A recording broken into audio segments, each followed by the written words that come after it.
I would hire people. They would fail at the role. And then I'd be like, it's my fault. Yeah. My fault. I haven't made it easy enough for them. And then someone sat me down and said, hey, like, you shouldn't, if they can't do the basic shit, like, they're not the right person for the role. Do you know what I mean? Like, the problem there isn't a processes problem. It's, they are, what was the... incompetent. Yeah. Sure. Incompetent. That's... Yeah, but then that's where your responsibility is there again. You should fire them. So yeah, and that's right. That's exactly right. time. So that's how I'd see it too. It's like, okay, if you fucked up, you've got to take responsibility. The responsibility is you no longer are employed here. Like if you're not, it's as simple as that. And look, it wasn't as catastrophic as what I'm making it out to be. It's an annoyance more than anything else.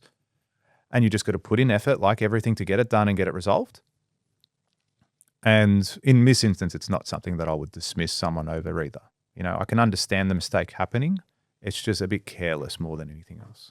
Yeah. And then look, you got to factor in everything that person's done as well. Oh, without a doubt. You know what I Without a mean? doubt, Like especially for... Because then it's like if it's a long one-off time. thing and it's like, dude, like, hey, wake up.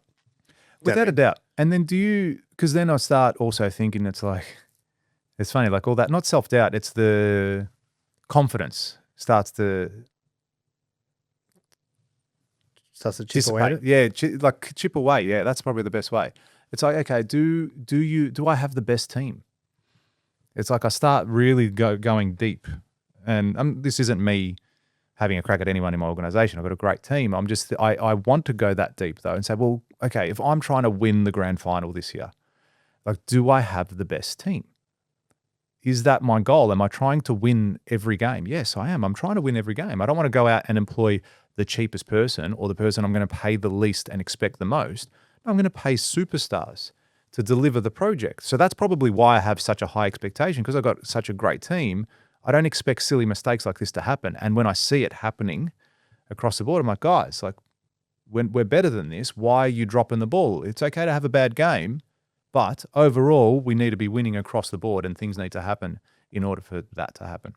And that's where I think the coach, the person at the head of the table really needs to step up and look at it subjectively, feelings aside, personalities aside, friendships, whatever it is at work. Do I have the best team to help me deliver on this aspect of whatever you're doing in business? Do you give your team much of your time? Yeah, I would. Yes. Yeah. Probably. I haven't proactively given it to them in the sense that I haven't gone up to them and said, hey, let's go have a catch up. Let's do our KPI meeting. That's purely been a consequence of what I've been going through over the last 6 months, because we've been delivering some high end projects. Like we've pumped out the work. As much as I'm saying we've been busy, we've done a lot of work. Like I've delivered millions of dollars worth of projects now in 6 months. And it's like, wow, I can't believe, like I walked through with one of the developers today and he, it was all positive. Like we're talking and it's like, man, you've done a good job. I said, I know, I'm actually quite proud of everything we've done here. Despite all the headaches, despite everything, this project has come up fantastic. And, that's the fist pump moment that you're after when you walk away from it, you go, okay, we've actually done a pretty good job here. Pretty happy with this. So, sorry, what was your question again? About the giving your team time. Oh, yes, the time. Because I've been so tied up in that, I haven't probably proactively sat with them as much as I would like. And I think that's important. Like even from the perspective of, and we said it the other day, like doing pizza on a Friday night or doing more team bonding things. I want to do a fair bit more of that because I think that's important too. I don't want it to just all be 9 to 5, work like animals, go home, see you next week. I do want there to be an element of people enjoying coming to work. Yeah, I think this is it's twofold there, like in the sense of this is what I find. You get stuff out of them one-on-one. Yeah. Like when you sit down with them one-on-one and you're like, hey, like, how's the, and then like I tell them sometimes, hey, like we'll talk. Or when we do our team catch-ups, I say, no shop talk. Like, I'm going to ask you what your favorite thing was this week and it can't be work related. Yeah. So tell me what your favorite thing. Do you know what I mean? And then they'll be like, I went rock climbing. Yeah. I'm like, I'll go. You're not that talking. Sure, yeah. Like, no more. Only talk about work stuff. Right? But there's that element. So like you take them, and it's like, and yes, I do think you should do more of that. But then I think the one-on-one side, like when you sit down with them, just you and them, I think you will learn more that way than anything else. Yeah. Like the other one's good for morale, Yes, of course. but it's actually very powerful. Yeah. Because then people get to understand people for who they are, and you will see things you hadn't otherwise seen about people. You know what I mean? Yeah, absolutely. Like you might notice any friction between particular individuals, which can happen. You got it. I think it's bound to happen. Oh yeah, you so got many mixed different personalities. Yeah, Like it's silly to think everyone's going to be everyone's best always friends. Yeah, exactly. And nor do they need to be. Definitely, they need to respect. Yeah, and have that level of demeanor when they're at work. But you don't have to hang out on the weekends. No, you don't have to. Hey, good morning. How are you? Give them a hug and high five. I'm like, hey, good morning. How are you? Excellent. How was your weekend? Yeah, it was really good. Thanks for asking.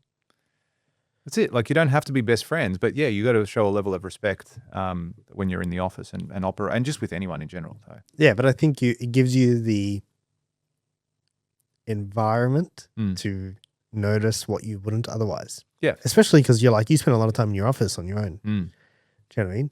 But I guess half your team's not here anyway. Yeah, that's what I mean, because we're not thin, we're not spread out thin, but because I got people out and about and doing stuff.